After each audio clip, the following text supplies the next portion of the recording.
ओम नमो नारायण मित्रगणों। आज की कहानी है भाग्य का लिखा। इस कहानी को पढ़कर और सुनकर हमें ये ज्ञात होता है कि हमें हमारे भाग्य का ही मिलता है। हम चाहे कितना भी प्रयास कर लें, लेकिन हमारे भाग्य में जितना लिखा होता है उतना ही हमें प्राप्त होता है। बाकी की चीज़ें जो हम प्राप्त करते हैं वो हमारे साथ जुड़े परिवार के भाग्य से भी हमें प्राप्त होती हैं। तो आज की कहानी सुनाने से पूर्व मेरा आपसे अनुरोध है कि कहानी को आप पूरा सुनें। कहानी आपको पसंद आती है तो कहानी को लाइक करें, शेयर करें और चैनल को सब्सक्राइब भी अवश्य करें। और इस कहानी के विषय में अपना कमेंट आप अवश्य लिखें। तो कहानी इस प्रकार है। बहुत समय पहले की बात है। एक गांव के मंदिर में एक पुजारी रहते थे। वो पुजारी अपना सारा समय मंदिर की साफ़ सफाई, पूजा पाठ और आने जाने वालों के लिए पूजा करने में ही बिता देते थे। उनके परिवार में कोई नहीं था और शादी उनकी अभी हुई नहीं थी, और वो अपना खाना पीना भी मंदिर में आने वाले चढ़ावे से ही चलाते थे। वो पुजारी व्यवहार के बहुत ही अच्छे थे। उनके मन में पैसों के प्रति कोई लालच भी नहीं था। मंदिर में जब भी ज़्यादा चढ़ावा होता तो वो उनमें उससे दूसरे लोगों की भी मदद कर दिया करते थे। पुजारी मन ही मन में ये भी सोचते थे कि मंदिर के चढ़ावे से थोड़ा बहुत बचत भी होनी चाहिए, भविष्य के लिए अच्छा होता है। लेकिन गांव का मंदिर था तो वहाँ लोगों का आना जाना भी कम ही होता था, और जैसा कि गांव के लोगों के पास बहुत ज़्यादा पैसे होते नहीं हैं तो वो चढ़ावे में भी कम ही पैसे चढ़ाते हैं। मुश्किल से दिन भर में 5-6 पैसों का चढ़ावा ही हो पाता था, जिसमें से पुजारी अपने दिन भर की ज़रूरतों को पूरा करने के बाद सिर्फ 2 पैसे ही बचा पाते थे।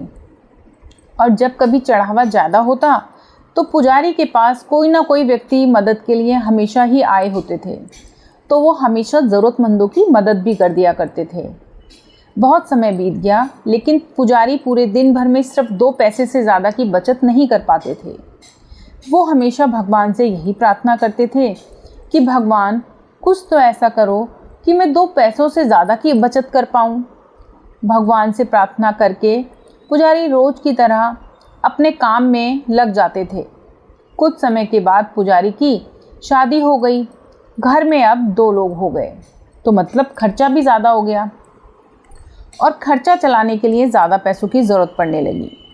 पुजारी की शादी होने के बाद मंदिर में लोगों का आना जाना बढ़ने लगा, जिसकी वजह से चढ़ावा भी ज़्यादा होता था। और अब पुजारी अपने खर्चे पूरे करने के बाद रोज़ 10 पैसे बचा लेते थे।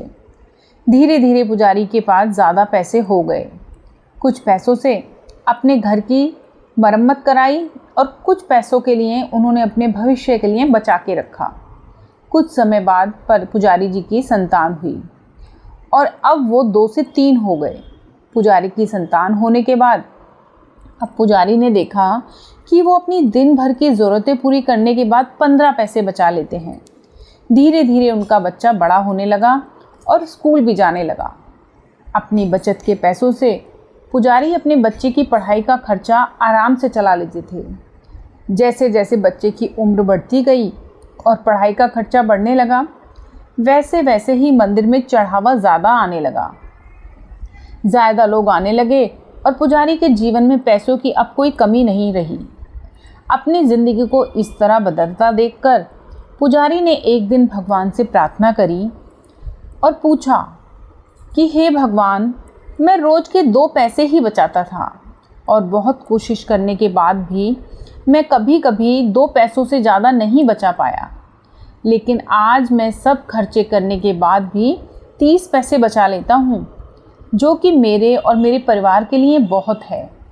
इस सब की वजह क्या है भगवान? क्या ये आपकी कृपा है या मेरा भाग्य बदल गया है? ऐसा कहकर पुजारी अपने रोज़ के कामों में लग गए। रात हुई और जिस समय पुजारी गहरी नींद में थे, उस समय भगवान उनके सपनों में आए और बोले, भक्त, ना तुम्हारा भाग्य बदला है और ना ही मैंने कोई कृपा करी है।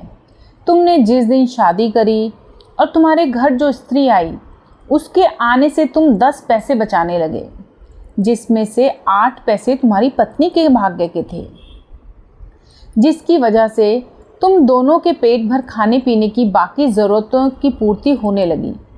फिर तुम्हारी संतान हुई और उसके होने के बाद तुम 15 पैसे बचाने लगे, जिसमें से 5 पैसे तुम्हारी संतान के भाग्य के थे। और आज जो तुम 30 पैसे बचा रहे हो, उसमें से 15 पैसे तुम्हारे बच्चे की पढ़ाई और उसके बेहतर भविष्य के भाग्य के हैं। भक्त, तुम आज भी अपने भाग्य के सिर्फ 2 ही पैसे बचा रहे हो और आगे भी 2 ही बचाते रहोगे। तो देखा मित्रों, ये होती है भाग्य में जो लिखा है वही हमें मिलेगा। लेकिन जब हम कभी अपने भाग्य से ज़्यादा पाते हैं तो वो हमारे भाग्य के नहीं होते, वो हमारे साथ जो लोग जुड़े होते हैं वो उनके भाग्य के होते हैं। तो सब मिलकर हम एक परिवार बनते हैं और सबके भाग्य से ही परिवार चलता है। तभी तो कहते हैं कि जो भाग्य में लिखा होता है उससे ऊपर कभी नहीं मिलता, ना उससे कम ना ज़्यादा। ईश्वर का न्याय सबके लिए बराबर है। अगर आपको मेरी ये कहानी पसंद आए तो मेरे चैनल को सब्सक्राइब अवश्य करना, वीडियो को लाइक एंड शेयर भी करना और अपना मत इस विषय में अवश्य लिख के मुझे कमेंट के द्वारा प्लीज़ बताना।